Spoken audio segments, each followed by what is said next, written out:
YSR Congress party మాజీ MP Nandigama Suresh ప్రస్తుతం గుంటూరులోని సబ్ జైల్లో రిమాండ్ ఖైదీగా ఉన్నారు.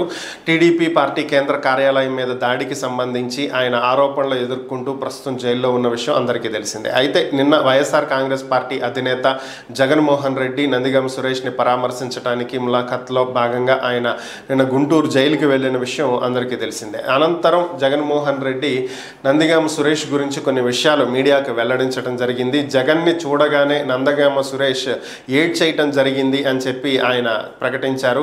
ఆయన ఆరోగ్యానికి సంబంధించి ఎటువంటి విషయాలు అడగలేదని, తన కుటుంబం నందిగామ సురేష్ భార్య కూడా జగన్తో పాటు వచ్చినటువంటి నేపథ్యంలో తన కుటుంబం గురించి, పిల్లల గురించి, వారి చదువుల గురించి అడగటం జరిగిందని, నందిగామ సురేష్ భావోద్వేగానికి లోనై ఏడ్ చేయటం జరిగిందని, భయపడాల్సినటువంటి అవసరం లేదని, పార్టీ అండగా ఉంటుందని చెప్పి ధైర్యం చెప్పామని, ప్రస్తుతం రాక్షస పాలన నడుస్తుందని, ఈ పాపం పండే వరకు తప్పదని, దేవుడు అన్ని చూస్తూ ఉంటాడు, ఖచ్చితంగా దీనికి శిక్ష విధిస్తాడని చెప్పి నందిగామ సురేష్కి ధైర్యం చెప్పానని చెప్పి జగన్మోహన్ రెడ్డి ప్రకటించడం జరిగింది.